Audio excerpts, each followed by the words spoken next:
আসসালামু আলাইকুম, welcome my channel and thanks for click my video. আমি গত কয়েকটি ভিডিওতে ফাইল মেনু থেকে শুরু করে ডান সাইডে প্রশ্নবোধক চিহ্ন পর্যন্ত যতগুলো মেনু আছে এই মেনুগুলো এবং এর ভিতরে থাকা সাব মেনুগুলো নিয়ে আলোচনা করেছি। যেই মেনুগুলো দিয়ে আমরা সাধারণত কাজ করি সেই মেনুগুলো নিয়ে আলোচনা করেছি। আপনি যদি ভিডিওগুলো না দেখে থাকেন তাহলে প্লেলিস্টে ক্লিক করে দেখে আসুন। আমার সামনে যে ফাইলটি দেখতে পাচ্ছেন এই ফাইলটি আমার পূর্বের তৈরি করা। এটি আমি এখানে নিয়েছি কারণ F1 ফাংশনগুলোর কাজগুলো দেখানোর জন্য এই ফাইলটি প্রয়োজন হবে।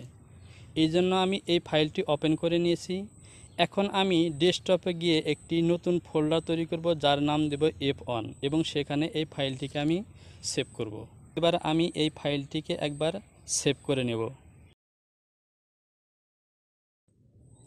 আজকে আমি ল্যাট্রা মোডারিসের F1 থেকে 8 পর্যন্ত যে 8টি অপশন আছে এই অপশনগুলোর ভিতর থেকে F1 ফাংশনটি নিয়ে আলোচনা করব। F1 এর ভিতরে দুটি ফাংশন আছে, একটি হলো পয়েন্ট এবং একটি হলো লাইন। এই পয়েন্ট এবং লাইন অপশন দুটির ভিতরে অনেকগুলো অপশন আছে। আমি প্রত্যেকটি অপশনের কি কাজ তা নিয়ে আলোচনা করব এবং প্রত্যেকটি মেনুর কাজ প্র্যাকটিক্যালি করে দেখাবো। তার আগে ছোট্ট একটি বিরতি নিচ্ছি। ভিডিওতে একটি লাইক দিয়ে সঙ্গে থাকুন।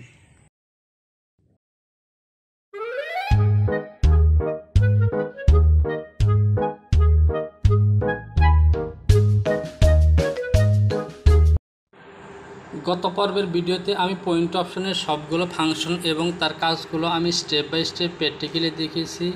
আজকের ভিডিওতে আমি এই লাইন অপশনের কাজগুলো দেখাবো। তো এখানে দেখুন প্রথমে আছে স্টেট।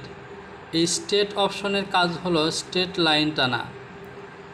স্টেট অপশনে ক্লিক করে আপনি যে কোনো ধরনের স্টেট লাইন টানতে পারবেন, তবে এখানে কন্ট্রোল বাটনটি অবশ্যই চেপে ধরতে হবে।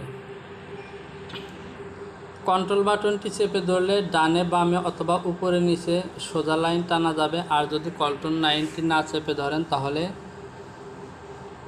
সোজা যাবে, তবে যে কোনো দিকে ক্রস যেতে পারে। এরপরে যে বাটনটি আছে প্যারালাল, তবে প্যারালাল বাটনের কাজ দেখানোর জন্য আমি দুটি লাইন টেনে নিয়েছি। এখন এই লাইনটিকে আমি এই প্যারালাল অপশনটিকে ক্লিক করে যে কোনো দিকে একটি কপি করতে পারি। তো দেখুন লাইনটিতে ক্লিক করার সঙ্গে সঙ্গে উপরে বাম সাইডে কোনায় একটি মেজর অপশন ওপেন হয়েছে। এখানে মেজারমেন্ট বসিয়ে দিয়েও নির্দিষ্ট দূরত্বে এটিকে কপি করা যাবে। অর্থাৎ প্যারালাল অপশনের কাজ হলো শুধু স্ট্রেট লাইন না আর কার্ভ লাইন না, যে কোনো লাইনকে প্যারালাল করে ওই শেপে আরেকটি লাইন তৈরি করা। তো প্যারালাল অপশনের পরে যেই অপশনটি আছে সেটি হলো ব্রেজার। এই ব্রেজারের কাজ হলো অনেকটা প্যারালালের এই স্ট্রেট লাইনের মতোই ব্রেজার দিয়ে স্ট্রেট লাইন টানা যায়, কার্ভ লাইনও টানা যায়। তো কার্ভ লাইন টানার জন্য ব্রেজারে ক্লিক করার পর কিবোর্ড থেকে শিফট বাটনটি চেপে ধরে তারপর লাইন টানতে হবে। আর যদি শিফট বাটনটি চেপে না ধরি তাহলে এভাবে সোজা সোজা যাবে, তবে কার্ভ হবে না। তো কার্ভ লাইন টানার জন্য অবশ্যই আপনাকে শিফট বাটনটি চেপে ধরে হবে। দেখুন আমি শিফট বাটনটি চেপে ধরে লাইন টানলাম, কত সুন্দর কার্ভ হয়ে চলে গেল। এভাবে যে কোনো কার্ভ লাইন টানার জন্য ব্রেজার অপশনটি ব্যবহার করা হয়। স্ট্রেট লাইন এবং ব্রেজারের মধ্যে পার্থক্য হলো স্ট্রেট লাইন দিয়ে শুধু স্ট্রেট লাইন টানা যাবে এবং এটিকে মডিফাই করে কার্ভ করা যাবে না। কোনো কার্ভ লাইন করতে চাইলে এবং এটিকে মডিফাই করতে চাইলে অবশ্যই ব্রেজার দিয়ে দাগ টানতে হবে। তো দেখুন আমি দুটি লাইন টানলাম, একটি স্ট্রেট এবং একটি ব্রেজার দিয়ে। এখন আমি ডিসপ্লে থেকে হ্যান্ডেলটি অন করার সঙ্গে সঙ্গে ব্রেজারের এলিমেন্টের মধ্যে হ্যান্ডেল বাটনটি শো করেছে, অন্যদিকে স্ট্রেটের মধ্যে শো করেনি। অর্থাৎ এখন দেখুন এই ব্রেজারের টানা লাইনটি মডিফাই করা যাচ্ছে কিন্তু স্ট্রেট লাইনটি করা যাচ্ছে না। তাছাড়া সাধারণত নেক, আর্মহোল, সাইড সেমের বিভিন্ন কার্ভ লাইন টানার জন্য এই ব্রেজার অপশনটি ব্যবহার করা হয়। অর্থাৎ যে কোনো কার্ভ লাইন টানার জন্যই এই ব্রেজার অপশনটি ব্যবহার করা হয়। তো ব্রেজার অপশনের পরে যে অপশনটি আসে সেটি হলো সেমি সার্কেল। এই সেমি সার্কেলের অপশনটির কাজ হলো কার্ভে লাইন টানা, অনেকটা ব্রেজারের মতোই। তো ব্রেজার দিয়ে ছোট ছোট পয়েন্ট করে লাইন টানা যায়, আর সেমি সার্কেল দিয়ে ধরুন আমি যে এই লাইনের মধ্যে 3টি পয়েন্ট আছে এখানে শেপ টানবো। তো এর জন্য আমাকে অবশ্যই শিফট বাটনটি চেপে ধরে তারপর এই 3টি পয়েন্টে ক্লিক করলে অটো একটি সুন্দর শেপ লাইন হয়ে গেল। অর্থাৎ এভাবে লাইনের পয়েন্টের মধ্যে ক্লিক করে কার্ভ টানার জন্য সেমি সার্কেল অপশনটি ব্যবহার করা হয়। এরপরে আছে ডিজিট ফ্রি লাইন। তো ডিজিট ফ্রি লাইনে এরপর আছে ট্র্যাক অপশন। এই ট্র্যাক অপশনে ক্লিক করলে পেজের মধ্যে ডিজিট ফ্রি লাইন এই লেখাটি উঠবে। তো এরপর আর কোনো কাজ করা যাবে না। তো আপনি যদি কখনো এই অপশনটিতে ক্লিক লেগে যায় তাহলে এই অপশন থেকে বেরিয়ে আসার জন্য আপনাকে এফ বাটনটি চেপে ধরতে হবে। এফ বাটনটি চেপে ধরলে তাহলে এই অপশন থেকে বেরিয়ে আসা যাবে। তো আমি আবারও বলছি, যদি কখনো ভুলে কিংবা ইচ্ছা করে এই ট্র্যাক অপশনটিতে ক্লিক করে দেন তাহলে এখান থেকে বেরিয়ে আসার জন্য এফ বাটনটি চাপ দিয়ে ধরবেন, তাহলে এখান থেকে বেরিয়ে আসতে পারবেন। ট্র্যাক অপশনটির পরে আমি যে দুটি অপশন নিয়ে কথা বলবো তা হলো SYM অ্যাসিস এবং SYM ম্যাট্রিক্স।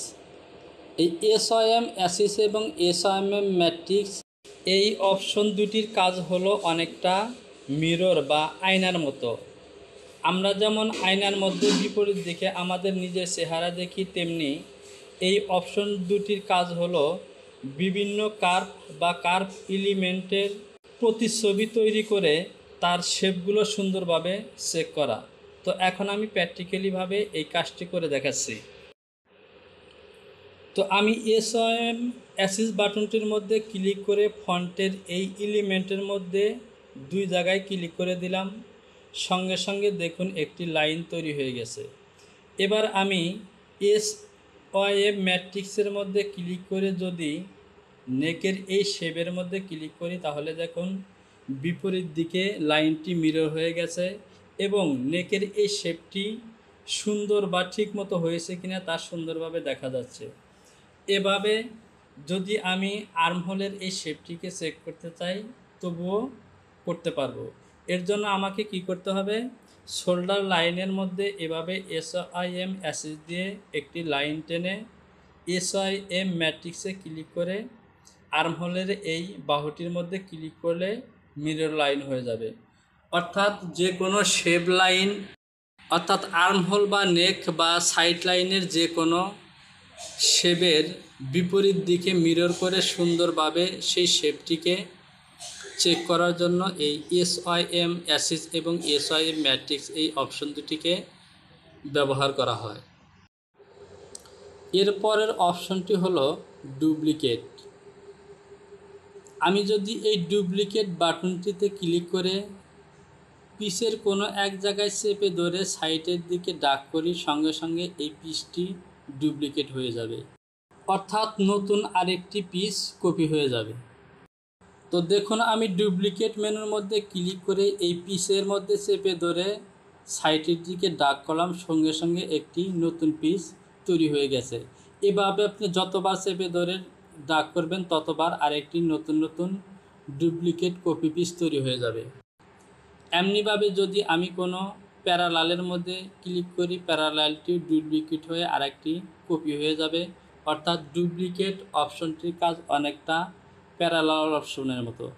তবে প্যারালাল অপশনের কাজ হলো প্যারালাল দিয়ে যদি কোনো কার্ভ পয়েন্টকে কপি করি তাহলে ওই কার্ভ থেকে যদি কার্ভটি যেদিকে করা হয়েছে সেদিকে নেওয়া হয় তাহলে এলিমেন্টটি আস্তে আস্তে ওই লাইন বরাবর ছোট হয়ে যাবে, এবং যদি বিপরীত দিকে নেওয়া হয় তাহলে লাইনটি বাড়তে থাকবে।